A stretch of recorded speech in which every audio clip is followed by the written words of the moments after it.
everybody. Welcome to We'd Rather Be Reading. I'm Jerrica. And I'm Leah. Do you know what? So one of our listeners said to me the other day, I saw her at the yoga studio, and she said, I listened to episode 11, and in the episode, you talk about if I ever get pregnant again, I'm naming my kid Fable. Yeah. Because the episode was about Fable and namesake. And I was like, oh, turn back time. And now I am pregnant. It is a girl.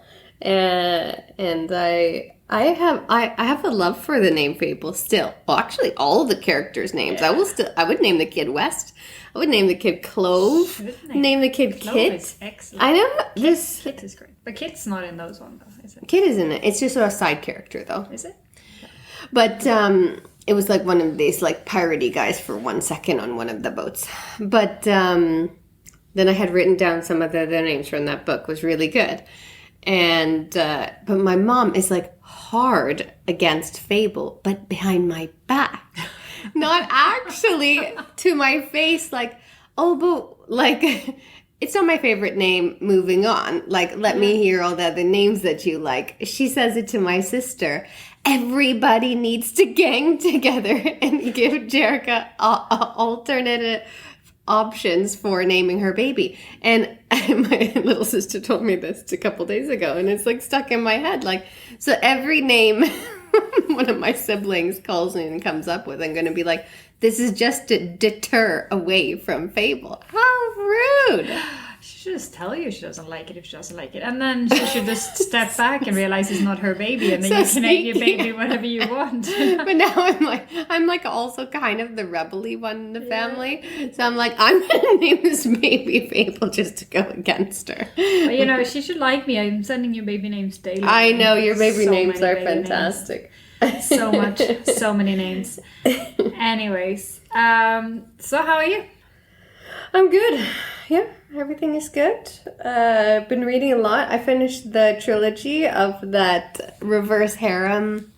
Oh, the magical. I will never again forget what a shape with but you know what? I got to throw a little wrench in it now.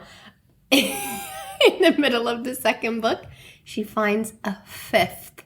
So what's the sixth? I know. No. Did you at least look this up? I did. Is it a hexagon? I hope it is. I really hope it's called a hexagon, but it's definitely not. That's only the number 6 in Swedish is sex, so that's why that popped into Leah's head. But which would be excellent. This is not a Swedish word. Hepta. Is it? 6 sides. It's not hepta. Hepta is 7. Okay, that's hexagon. Hexagon. All right. Well, geometry. 7-sided is a heptagon. All right. I was close. So she's if one away. Find another no, one. She didn't know what it's called. But she had 5. I'm like, oh no. All right. No, I'll still go with hexagon. So then I was looking up. And I listened to all of those, and they were great narrators. And there's a male narrator that seems to be a recurring male narrator. I think his name is Shane West of all names. Mm-hmm. In a lot of the books that I listen to, and he's phenomenal. But I don't want to ever see what he looks like because have you ever seen a TV show called Archer? It's a cartoon. No.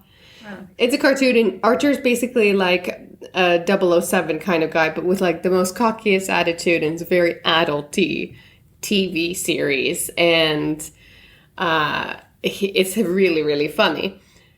But if you hear his voice and see the character in the show, he's like super handsome, like always ripped. He basically never dies because he's a cartoon character, and he's 007 kind of esque. Anyways, turns out that the guy who's actually narrating the character is like tiny, bald, wears glasses. But he's like the guy who does Elmo's voice on Sesame Street. Do you remember? Have you seen him? No. It's like this massive black dude or something like that. No. Yeah, no. I'm gonna have to Google it now to show you. But sometimes you shouldn't. You should not. No. It's the same as you shouldn't look at the author, because then you'll know what your main character is gonna look like. Yes. You know, like so much focus on the hair, and then you know that it's about the author. Yeah, she's like touching her hair, and she's like, "Oh yeah, like this guy. I want him to." Oh, wow. He's like handsome and he's Elmo. Yeah. How about that? It's I was surprised when I learned that because like Elmo is Elmo. Yeah. Bizarre. Yeah. So I am not going to anyways. look up this guy's No, don't look it voice. up. Don't ruin the fantasy. What have you been reading? What are you up to? I fell into teenage romance. Still. No, I'm kind of falling out of it now, but Okay. I was reading a few books, teenage romance-y books. But they dealt with like, it wasn't just like the high school drama. They dealt with, the last one I read, The Boy Most Likely To by Huntley, what I want to say, I'm going to have to look up the author here. But in this one, they deal with like a girl showing up with a baby and be like, do you remember that party 9 months ago? Well, Whoa. and then this guy is already dealing with his parents having kicked him out, and it's been Huntley Fitzpatrick is the author, and he's already a dealing man or with it's a female author. Cool. And it's so he's dealing with his parents having kicked him out. He's dealing with having been heavily into alcohol and drugs since he was like 12, and then he's like finally starting to like straighten up his life, and he stopped drinking and all of this, and all of a sudden this girl that he doesn't even remember, he remembers her from school but not that party, he does not remember sleeping with her. She shows up with a baby that has the same red hair as him and looks exactly like him, and be like, surprise, we're going to adopt this one away, but until the adoption is ready, I'm going to need you to help take care of it because I am dying of sleeplessness and stuff. And he's just like stuck with this baby and trying to deal with all of these things. So it's not like the regular high school drama kind of thing. It dealt with... No, that's adulty. When you have a baby, you're an instant But he's adult. like 17 years old and he's dealing with all of these things. So it was different. So different. It's like it's a companion book to another book that's called My Life Next Door, also by Huntley Whitman. God, cannot remember this author's name. I apologize. Which is about a girl whose mom is a state senator, which I had to actually look up what was the difference between a senator and a state senator, but now I know. Okay. And she's all grown up with it, like in a rich with the trust fund and all of this and that, and her mom hates their neighbors because they have like too many kids and they never cut their lawn, and there's toys everywhere and stuff, and she's like, can they not take care of this? And then when the daughter's like 17, she finally meets like the boy who's the same age, that like she starts talking to him, they've been going to different schools, and the mom's like, you don't hang out with those people, and then they fall in love, and it's like the whole thing of like the big family versus this cold one, and the mom's in politics, and all this stuff happens. And I like that. well, it was pretty good. They were fairly good books actually, so I kind of enjoyed reading those. And then I got into Empire of the Vampire by J. Christoph. Oh, you did start it. Oh yes, I did. Did you read it or listen to I it? actually purchased the copy in iBooks because I cannot listen to... No. I tried my hardest to listen to J. Christoph's like the Nevernight, and well, you tried too. It was so I had bad. to go back so many times. No, but it was just because so. we were jumping so much in time. It was impossible to follow where we were. Because it's in what was italics going in on. the book, but there was no distinction in the narration. And also I would say that the choice of narrators, while like linguistically really advanced, very monotone. I don't know. I didn't even try listening to this. Honestly, I went straight for the book. Mainly because I looked up the audiobook, realized it was 27 hours long, which is... Oh my God. I don't have time for this. I have other books I need to listen to. So I started... I bought it and I started reading it. And I'm about maybe 10% into it. Is it great? It's good so far. I mean, it's a vampire book. I wasn't too keen on a vampire book, honestly. I'm like... I feel like I've done the vampire thing. Like, I was so into vampires there, like, 10 years ago. I like to go back and forth, but I see what you mean. It feels old. Yeah, because I was like with the Twilight, and then I read all of the Vampire Academy, and I did all of these books. Like, I read so many vampire books there for a bit that I wasn't keen on going back into vampires. But then I actually read J. Christoph's own review of this book on Goodreads. Hilarious. And did you see it? No. Oh my God, it is the funniest thing. He reviews his ever. own book? He reviewed his own book, and I've been showing this review to like everyone I meet so far because it is so funny. And it's basically just a bunch of gifts. And he just basically repeats over and over again that this book is not for children. So it just keeps going with And he talks about how his vampires does not sparkle, and that This is too long. but it's so funny, and it's like really long, and he's all like, it's quite smutty and blood smutty, if you will. There's apparently a blood drinking blowjob scene in there at one point, and yeah, it's very long. He says it's also epic, and he says that if you, by accident, the bookstore has put this next to his other books that are more young adulty thing, like his Lume Files books, then and you find your little baby reading them with their eyes bleeding, it's not his fault, because he did warn us that it's not for children. Okay. And I believe it. Like I started reading it, and there's sentences in there with like insults, and like, and my kid's 14, and I'm like, what is a shit wizard? He's like, yeah. So yeah, because of the review I am reading, well, and because I like J. Kristoff's books. Yeah, you do. So yeah, that's what I'm reading right now. Apart from obviously the books for this pod. So we finished Traitor Prince. Yes. By C.J. Redwine. And I feel like I had lots of thoughts about this book, but clearly I did not write them down. So I'm going to try to remember here. Most of my things that I did write down were continuity stuff, because I get very hung up on continuity in this book. And then it affects the way that you feel about the books, and also it deters, like, it turns you away from actually enjoying the story. Oh, yeah. I get so hung up on this. And to the point where now I point out, like, I will sit on the couch, watch TV, and then I'll go to my husband, Jeff, and I'll be like, did you notice the continuity error there? And he's like, no, only you do. I'm like, she did not sit like that. Look, she took off her backpack twice. These things, yeah. So, yeah. This is what's happening. I let those things slide so easily, you have no idea. Even if my brain catches it, I'm like, moving on. Yeah. My brain's like, wow, someone should have caught that. I should not have been the first one to catch that. So, did you write down lots of notes on this book? No, because you really liked this book. I really liked it so much. I have it all in my brain. I didn't write down so many notes because I was so enjoying it so much. I was like trying to talk to you, and you're like, I haven't started it yet. Stop talking to me about this book. Because I flew through it. So the story is very similar, like, vibe and feel to Sarah J. Maas's first book. Of course, it's not a fairy tale of Beauty and the Beast. No. And by first book, I mean first book in A Court of Thorns and Roses. Mm-hmm. But it is a fairy tale retelling of the Prince and Pauper. Yes. Right. So I think that the author has a little bit of writing inspiration from those books. Maybe not from those books, or she's just similar of a writer. Mm-hmm. I'm not sure if CJ Redwine is a female or a male, but she's it feels like it's female. Yeah, okay. She's a female. We follow her on Instagram. Hi, CJ. And her, throughout the book... Oh, that's awesome. She's awesome. I love this book so much. Mm-hmm. Throughout the book, there's battling, there's scheming, there's like this slow burn. I wouldn't call it exactly romance, but let's say like love connection.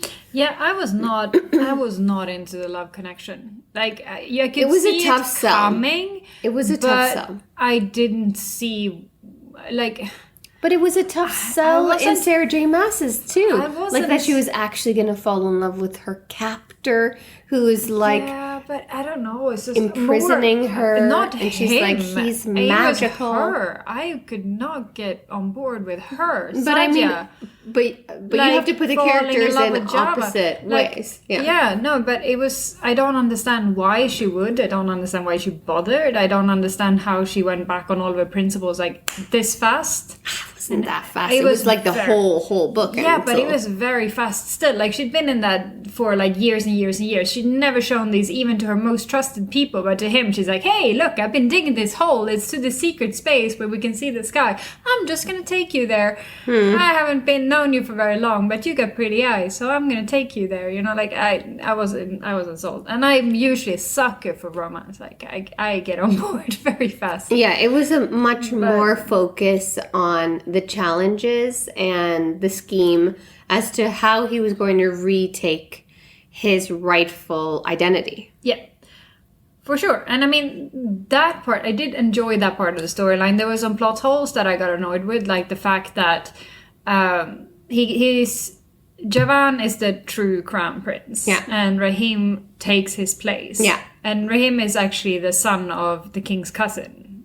It's a more or cousin, less, been proven. He thinks he's probably, whatever, it doesn't matter. He thinks he's the son of the king, but I think he's definitely the son of the king's cousin. Yeah, they say that. And he calls him dad also. Yeah, but in the beginning, when he's introduced, he thinks he's the son of the king. Exactly. But he was the son of the king's cousin, and he feels very, like, he's a pretty awful character. Rahim has very few redeeming qualities.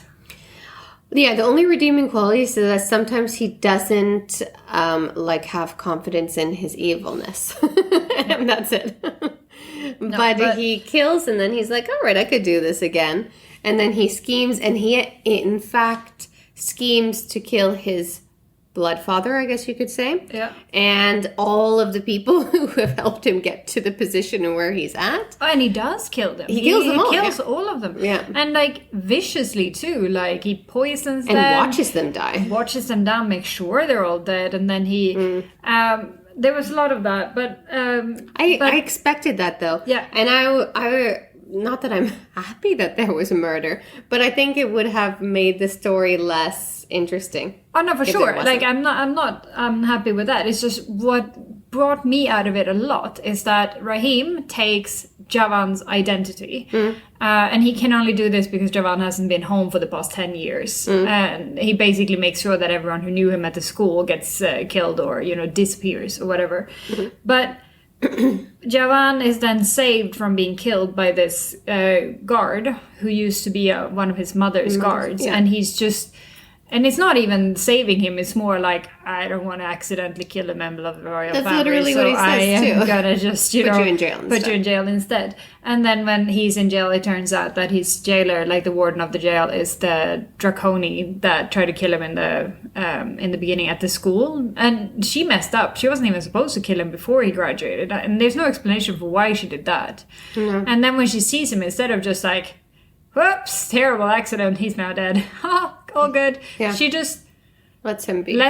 It's weird. That part was weird. I also think that when his he calls him uncle, but his dad's cousin sees that he's alive, he also is like lets him be. Yeah. And then even when the Traitor Prince sees that he's alive, he tries to kill him a lot of times. But then he gets told, like, don't kill him now because there's too many people watching this. And everyone will know it's you. Suspicious, but it's like, everyone will know it's me who killed who? Me? Yeah. No, I'm going to then be the only one alive to say, I'm your prince, the end of story. Yeah, and this is what took me out of it, because Rahim now goes by Javan because he'd taken Javan's identity. Javan still goes by Javan. But Javan still goes by Javan. And at no point does anyone go like, stop calling yourself by, the crown prince's name, stop lying to us, Like, no one ever calls him on the fact that he's supposed to be not the crown prince, is supposed to be a traitor, if anything. Like,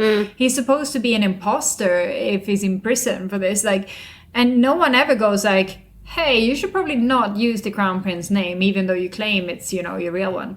That got me out of it. And then at one point they were like, well, it is a bit weird that this, prisoner has the same name as the prince. And I'm like, thank you but it took like way too long. Like, it was in the last... Yeah, it was really long. Very last bit of the book. And I'm like... It was long because it was like, that was a side story, and the main story, at least for me, was that he had to learn how his people were being treated within the new government that would basically his dad's cousin was running, so that he could be a fully informed king when he ruler, got back into place. He would understand these people. No, I mean, all of that was good, but another thing that this book was just like, I found a bit exhausting about it was that there were too many battles with too many different monsters, and he was like, and this thing, and it looks like I'm this, appreciating and all this of is the how it new kills, monsters. and I'm like, all right, and they were like, on this thing that's impossible to kill. I'm like, how are you getting all of these like mythical creatures? How are you putting them in like crates and bringing them to a prison? Like, but it was Hansel and Gretel that went and captured all of them and brought them. Still.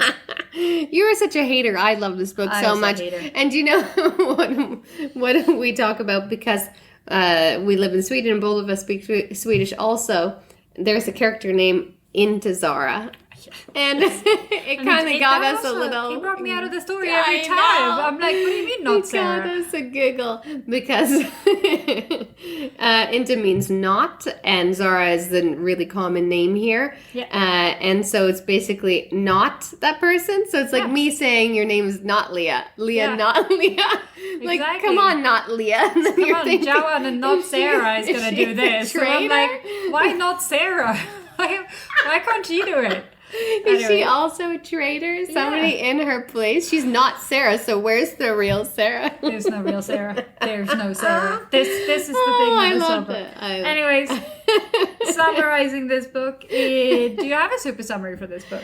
I mean, super summary. It is a fairy tale retelling, so we all know what's going to happen in the book. But super summary is that a Traitor Prince comes into play from this very big long scheme that his, I guess, biological father has schemed. Anyways, the biggest mistake that happens throughout the book is that the Traitor Prince kills all of the people on his side, eventually then throwing the real king off of a balcony, who, while he's being thrown to his death, says, "That's my real son." And then the real son gets put into place, and the Traitor Prince goes to jail forever and possibly dies also. And honestly, the Traitor Prince, in a way, he did the real prince a favor by killing off everyone who helped. He really did. He's That's like, what I mean. It was the biggest already mistake. rooting out the corruption here. The corruption that put me in charge, but whatever.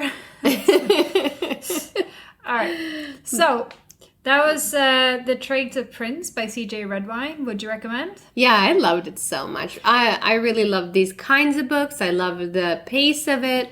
I, of course, always like a little more romance and, as you guys know, a little bit of more people, triangles, or like just extra low romance, sexagons.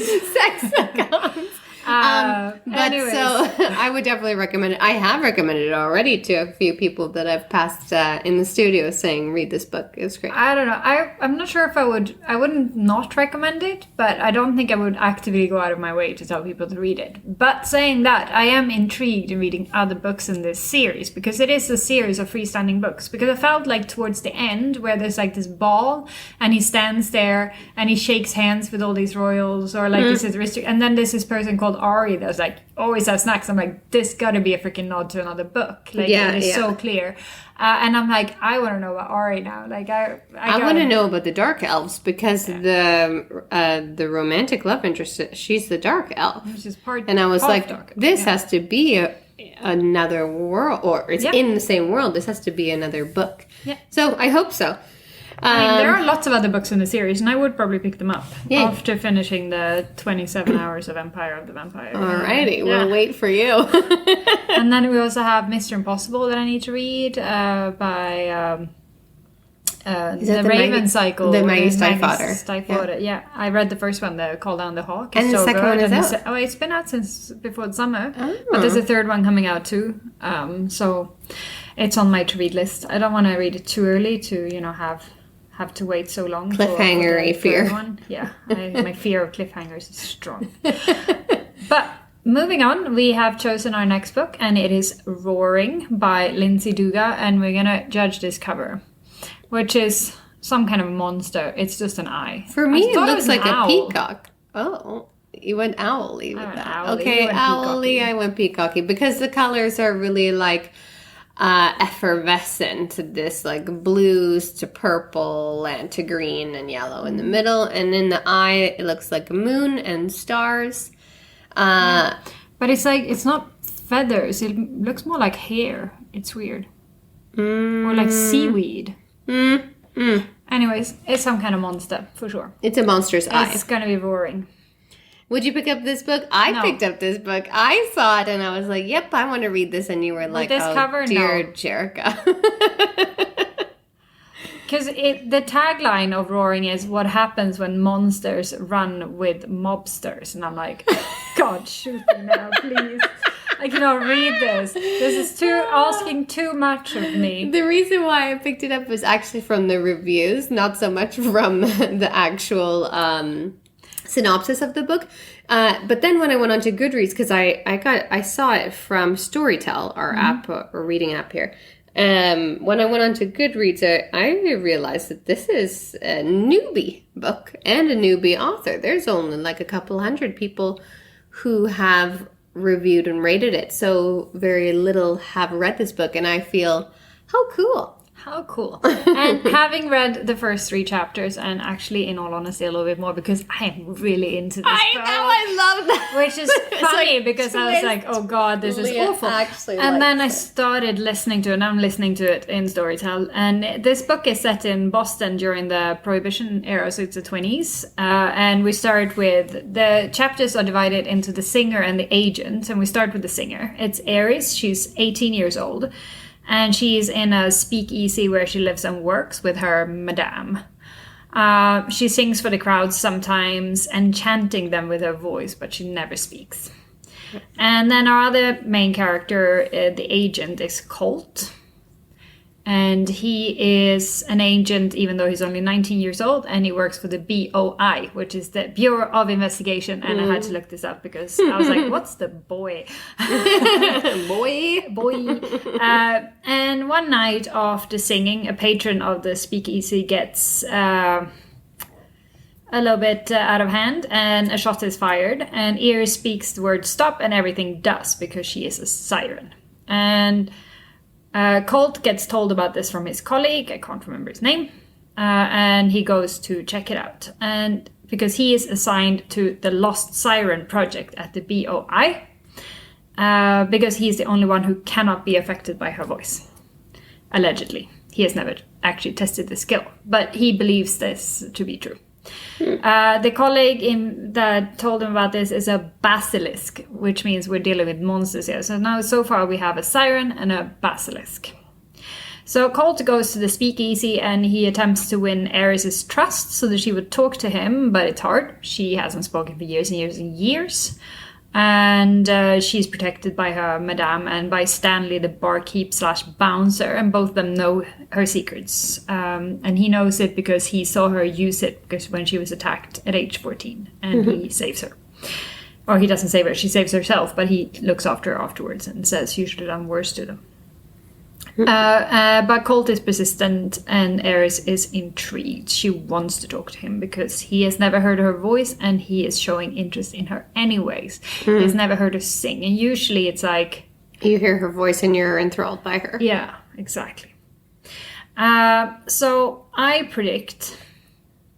Dun, dun, dun. that Colt will hear her voice and remain unaffected by it. But then I wasn't sure how he will know it's special if he's unaffected by it. But he will hear her voice at some point. And he might see how others are acting, and that's how he realizes that she's the siren. I don't know. He's supposed to bring her into the BOI, but I'm guessing instead he will run away with her, and they will fall madly in love while being pursued by a slew of monsters.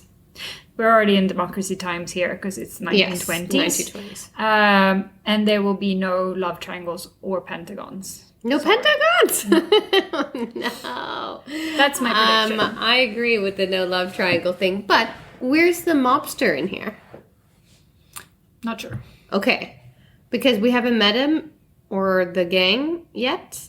And I stopped at 1 hour and you have gone a little further. There's 127. Is there any mobsters there? No. No mobsters so far. Okay. But I think it's the era of the mobsters more than like... I don't know. I don't know how mobsters are going to fit into this. I completely forgot about that. I got caught up in monsters and yeah. So my prediction went a little more on the mobster is going like this FBI agent, or sorry, BOI agent. Boy. The BOI agent is now with her, trying to get her on his side. But she's going to be captured by the mob. That's what I thought. That the mafia is then going to own her and use her for her voice to get away with murders and different kinds of things. And this FBI agent's going to continue to try to get her... Oh, sorry. Wow.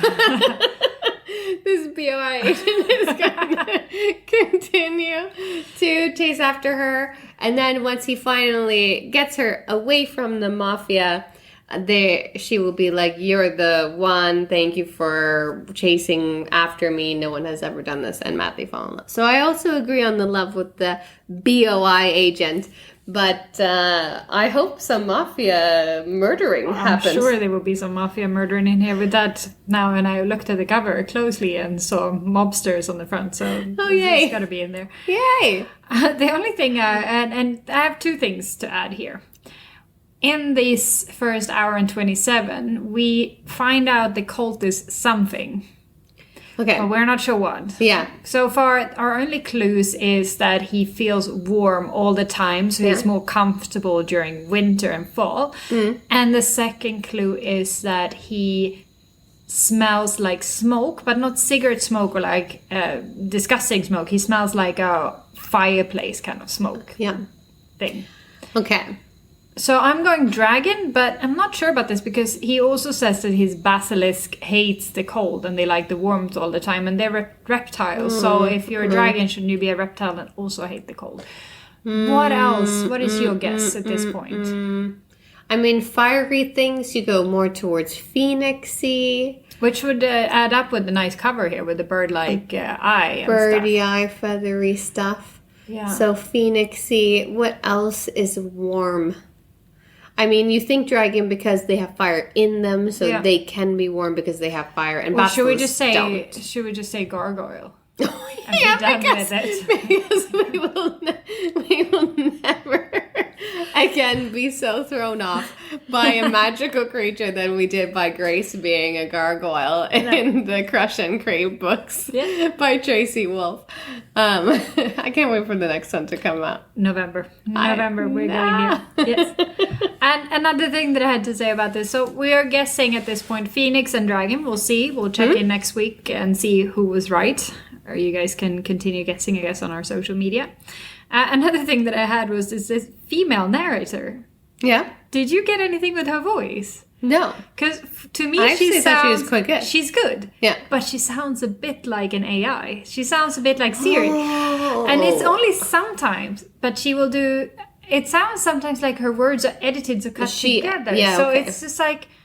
You know, someone recorded all the different noises that you do in a language and then just cut them together into words sometimes. It get that feeling.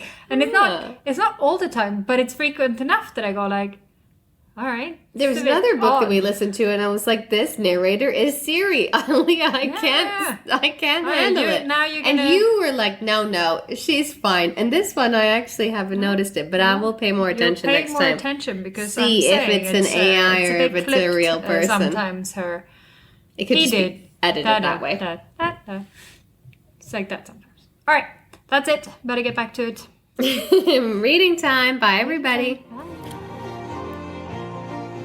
We'd Rather Be Reading is an original podcast by Jerrica and Leah Sanford.